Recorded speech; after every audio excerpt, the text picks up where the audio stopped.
Bonjour tout le monde, on se retrouve aujourd'hui pour le déballage de Trod Vang Legend, qui est un jeu publié par Cool Mini or Not ou Simon maintenant.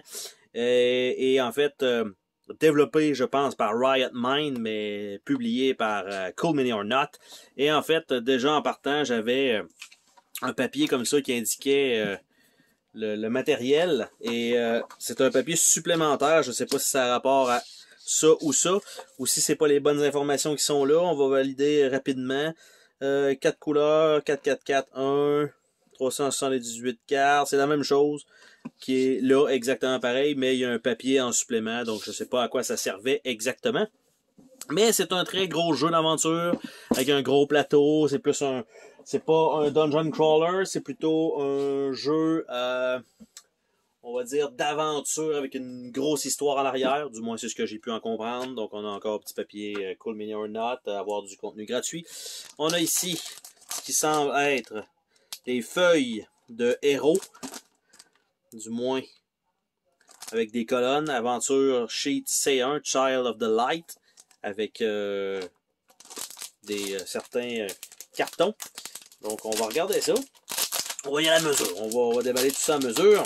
Donc, dans cet emballage de plastique-là, nous avons donc des chartes comme ça. Aventure C1, Aventure C2, Aventure C3, Aventure C4. C'est comme dans un genre de petit plastique. C'est pas du carton. Donc, ça, c'est quand même cool.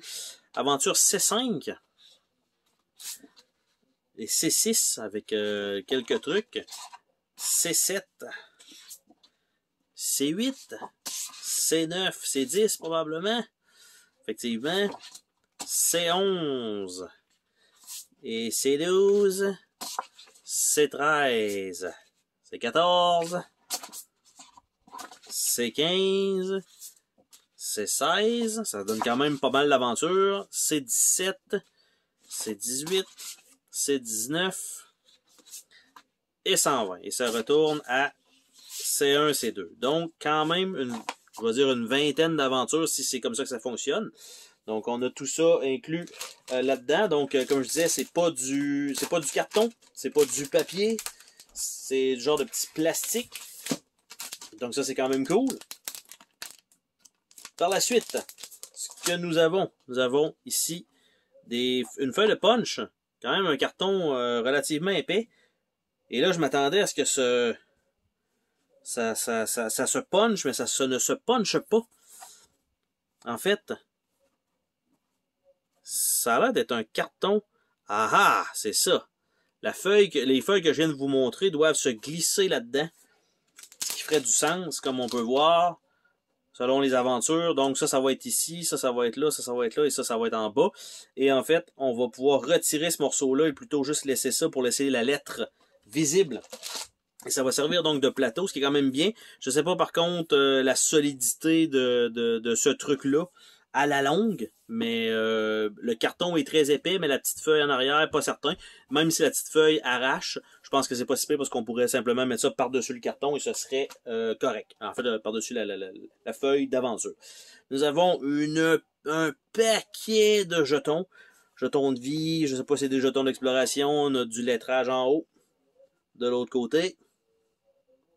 Donc quand même pas mal de jetons de punch. Encore une fois, un paquet de feuilles, paquet de petits jetons différents, donc qui sont fournis.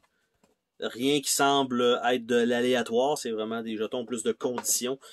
Par la suite, on a le plateau de jeu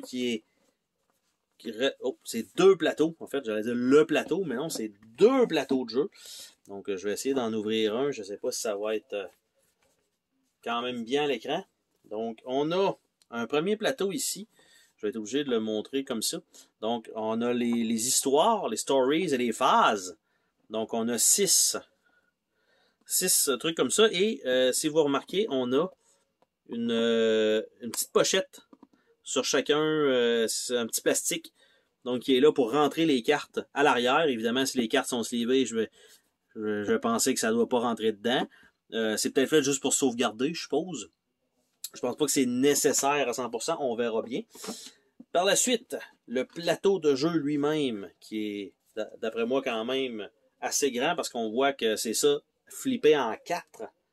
Donc, tout noir d'un côté, et de l'autre côté, c'est la map. Donc, qui a l'air, je vais y aller par cadran, je pense. Donc, on a ici avec la mer, et on a le même système avec les petites pochettes, et c'est sur le plateau lui-même, encore là, avec les cartes livrées, peut-être que ça ne rentrera pas. Nous avons ici la première péninsule. En haut, je ne sais pas si je vais être capable avec... pas du tout. Bon, ben ça va bien. Donc, je peux pas aller vraiment plus haut, à moins que... je vais bouger ça un peu. Incapable. Incapable. Donc, j'essaie... Non, ça ne fonctionnera pas. Par contre, essayons d'être un petit peu plus intelligent. Et dézoomons. Et voilà. Donc, je peux faire ça au moins. Donc, vous voyez à peu près que le plateau a l'air de quoi. On va se promener territoire en territoire et on va mettre des cartes qui vont rester là. Donc, pour le plateau, je suppose, pour la durée de l'aventure. Ce qui n'est pas un legacy game parce qu'on peut les enlever et recommencer à zéro. Donc, par contre, comme je disais, avec les cartes slivées, pas certain que ça va fonctionner. Ça reste à voir. Par la suite, on a ici ce qui semble être un carton pour les chartes. Et là, je vais rezoomer un peu pour retomber comme on peut voir. Là, ça, c'est trop. Petite affaire de moins, voilà. Donc, on va regarder ça ensemble. Ces cartons-là, évidemment, ça se déchire super bien. C'est fait pour ne pas retourner là-dedans. Donc, ce sont les plateaux des joueurs. Tous pareils. Ça, c'est du carton, par contre. Et les couleurs, c'est toute la même chose. C'est tout avec le beau artwork de ce côté-là et l'autre côté extrêmement épuré. On va pas dire presque laid. Nous avons le livre d'instruction qui est là. Quand même une bonne pile. Donc, le concept de base. Je ne sais pas si le livret d'instruction est bien fait. Ça reste à voir. Ça sent l'impression encore. On parle de 31 pages, 33 pages de règlement. Donc, ce qui est quand même beaucoup. Donc, on a ça. Et ça n'inclut pas les scénarios. Parce que les scénarios, eux, ils sont probablement dans ce livre-là, qui est le livre des sagas. Donc, qui est là-dedans. On a, comme vous voyez, encore une fois, un paquet de cartes ici, de cartes histoire. Qui, je ne sais pas si Sleevey va retourner là-dedans. Il y a des petits bags, probablement, parce qu'on va en avoir besoin. Il y a quelques bases ici. On a, encore là, un paquet de cartes. Et, je vais dire, probablement, l'entièreté des figurines doivent se trouver là-dedans. On va regarder le livre des sagas. De quoi il en retourne. Un peu. Donc, le livre... Lui, il y a donc là-dessus une carte d'aventure. Map 1, 2 avec des chiffres. 3 et 4. Celui-là, c'est encore une fois du carton, contrairement à ce qu'on a vu un petit peu plus tôt. On dirait qu'ils ont comme manqué de budget à mi-chemin. Et le livre des sagas, qui est en anglais. Donc, c'est avec des valeurs en chiffres qu'on va aller lire. Donc, dans ce livre-là, un peu comme Agent of Smirch, bref, qui était, en tout cas, tant qu'à moi, dans les premiers à avoir fait ce principe-là. Je sais qu'il y a, je pense que c'est Tales of Arabian Night ou quelque chose comme ça qui avait aussi fait ça. Donc, ce qui nous reste, nous avons des cartes à profusion. Donc, nous allons y aller comme ceci. Ce sont, j'allais dire, toutes des feats, sauf le dernier qui est Volgar, qui a l'air d'être un personnage. Donc, je vais mettre ça de côté. Donc, les feet qui sont, et non pas des pieds. Je ne sais pas si c'est toute la même image. C'est la même image. Donc, je ne sais pas si c'est pour ce personnage-là. Du moins, on voit que c'est marqué Volg dans Volgar, dans le bas. Et ça semble être, j'allais dire tout du Volgar, mais il y en a que oui, puis il y en a d'autres que non. Donc, très épuré. Sacrifice 1, Parry 1, Shield Wall 1, Shield Bash 1, Sacrifice 2, Parry 2, Shield Wall 2, Shield Bash 2, Legendary Sacrifice, Legendary Parry, Legendary Shield Wall, Legendary Shield Bash. Donc, on comprend que ces cartes-là sont associées clairement au personnage et qu'il y a une certaine évolution. Et ici, Weapons Warrior, Defense 1, Defense 1, Crush 1, Crush 1, Crush 1, Defense 2, Crush 2, Ultimate Charge Strike, Ultimate Charge Block, Legendary Defense, Legendary Crush, donc même chose pour ces genres d'attaques-là. Donc les feats, je ne sais pas si ça va avec directement le personnage, c'est pas impossible. Donc, et le reste, est-ce que c'est ça? C'est encore une fois feat pour Bria. Donc ça a l'air d'être des cartes des personnages. Nous avons Mailing, nous avons Felerion, nous avons Caitlyn, nous avons Lidana et les événements. On va regarder un peu les cartes d'événements, ça a l'air de quoi? Encore une fois, pas vraiment de artwork là-dessus. Donc les cartes d'événements, des brunes, on a des ennemis attack, on a des feats, encore starting rules. Donc on va regarder ça, on va regarder les events. Ça a l'air de quoi? Donc ça prend au moins un succès s'il fail, donc ça a l'air comme ça. Hand on the Road, Forgotten Roads, Holy Stone of Gerbanis, ou Gerbanis, Dark Knight, Dark Dream, The Law of the Strong, Dark Chasm, Dwarven Merchant, Enemy Troops, Enemy Troops, Enemy Troops, Enemy Troops, Picking Fruit et Gathering. Donc ce sont du moins la liste qui est fournie avec dans ce paquet-là. Nous avons les Enemy Attack qui ont l'air de ça. C'est assez basique, hein? 0 plus 2 moins 2, miss et 3. Donc très basique comme deck. Encore une fois, pas vraiment de artwork. Nous avons des feats weird.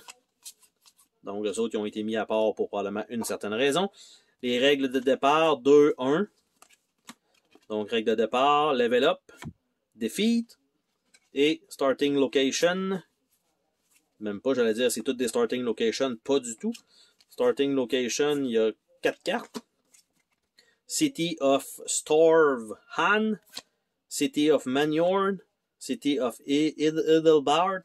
Et là, City of Vod, vous voyez que c'est le même village, la même construction, la même chose, c'est juste qu'ils ont changé le décor.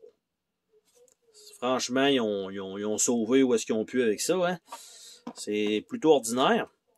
Les starting phase, donc 2, 3, 4. Travel, Engage, Explore. Donc c'était ça les petites cartes spéciales ici. On va regarder un autre personnage avant de se lancer dans les cartes histoire.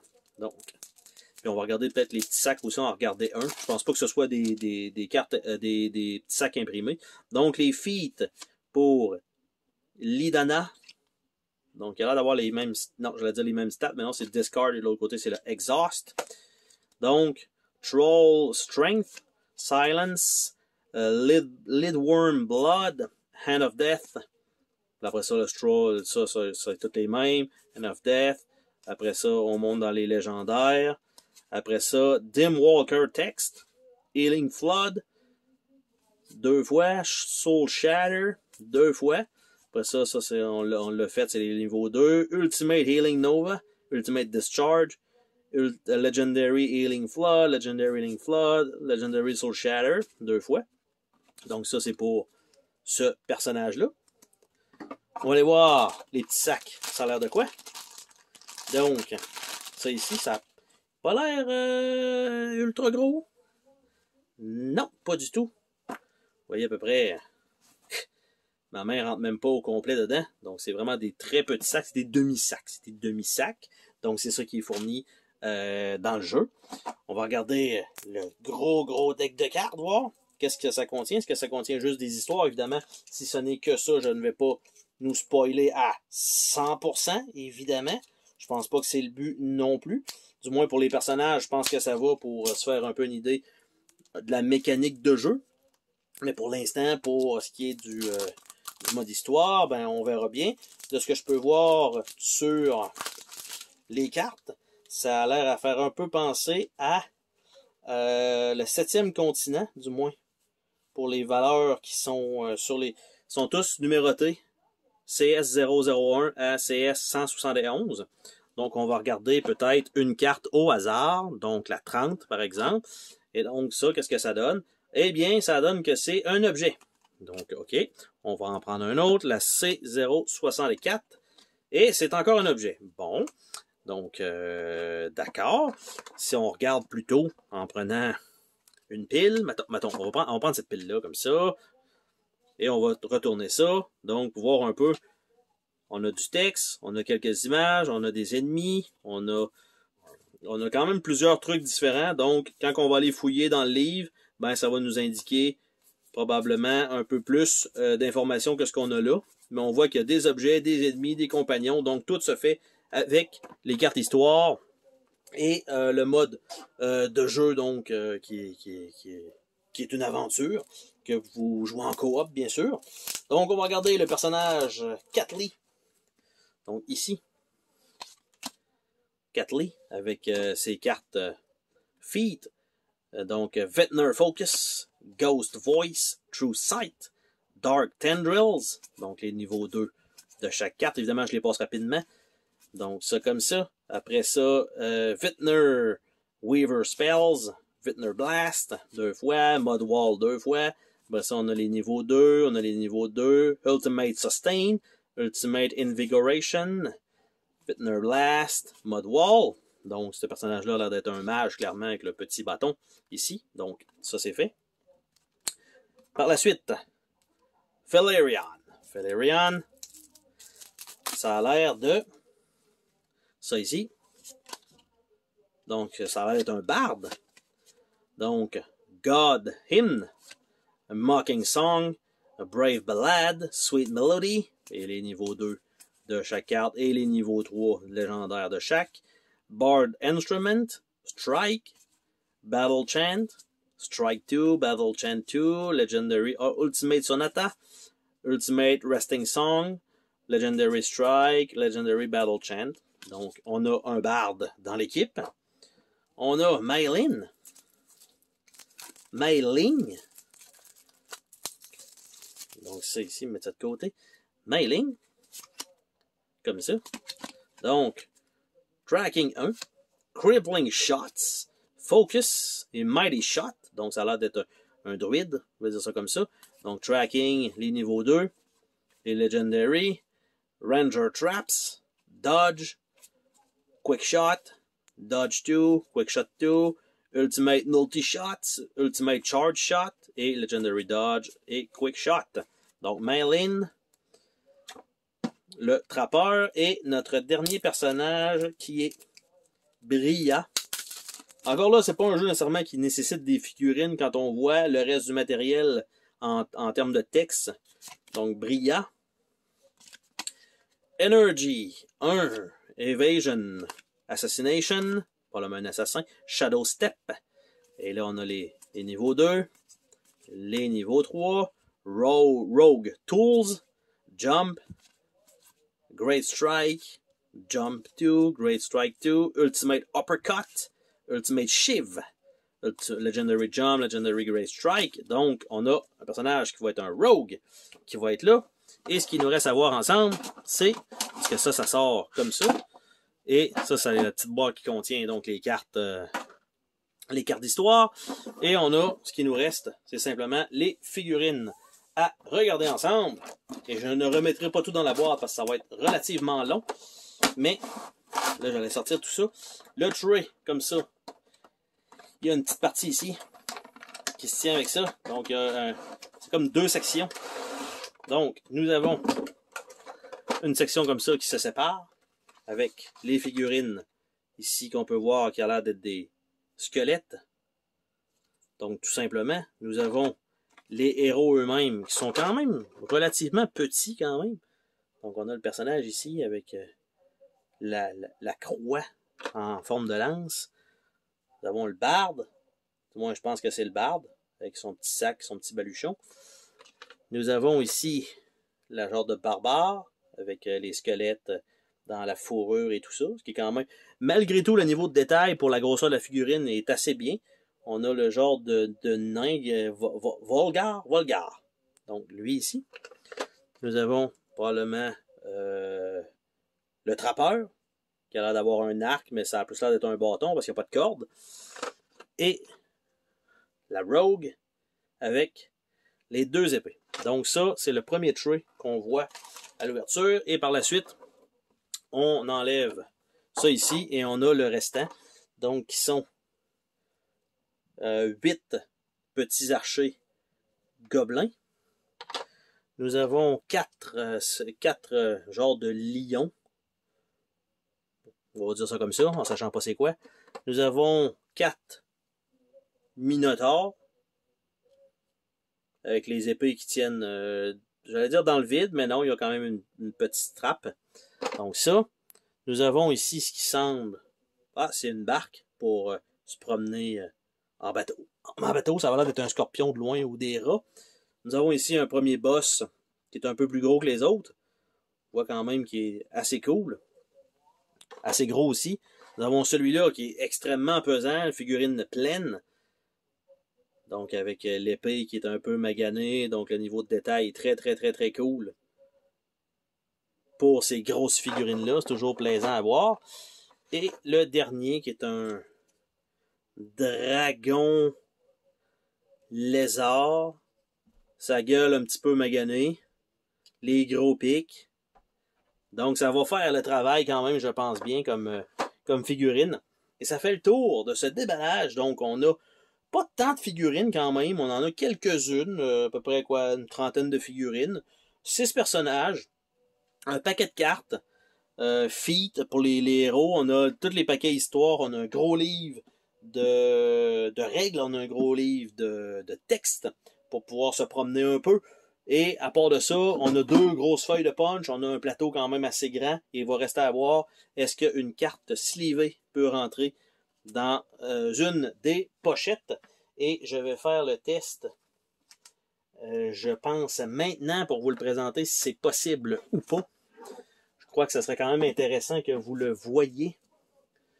Et on va voir directement avec un plateau normal la carte. Si je prends une carte histoire et que je la rentre, j'essaye du moins. Ça rentre pas super facilement. Il faut vraiment comme... je sais pas s'il y a une meilleure manière que ça. Et on voit que de chaque côté, il n'y a pas tant d'espace qui reste. Donc la sleeve devrait être un petit peu plus molle. Peut-être que ça va rentrer, peut-être pas. Ça reste à voir, mais si vous rentrez la carte au complet, j'ai l'impression que vous allez avoir beaucoup de difficultés à la sortir à cause du petit rabat qui est ici. Donc vous allez avoir quand même... Ça va être un petit peu difficile. Donc, je crois que c'est peut-être pas nécessaire. Vous allez peut-être pouvoir les laisser simplement sur le dessus comme ça et ça va être fonctionnel. Donc, il faudrait quand même que je le teste. Je le teste live. Restez avec moi. Je vais me prendre une sleeve correspondante qui était du 70 par 70. Désolé pour le mouvement de caméra. On va le faire le test à 100%. Donc, une sleeve 70-70. Un petit peu magané, c'est pas grave. C'est juste pour le test. Donc, je reprends mon plateau et je regarde, est-ce que c'est possible? Est-ce que ça fonctionne? Je reprends exactement le même emplacement. Et oui, ça va rentrer. Ça dépasse un petit peu par contre. Je ne peux pas la rentrer plus loin parce que ça force trop. Je sens déjà en appuyant ici, je sens que c'est un peu trop épais, mais ça fonctionne quand même. Donc, ceci étant dit, et c'est peut-être plus facile aussi de ressortir la carte de là, mais ça fonctionne avec les cartes slivées, ce qui est une très bonne nouvelle. Sur ce, on se dit à la prochaine pour une autre vidéo. Salut tout le monde!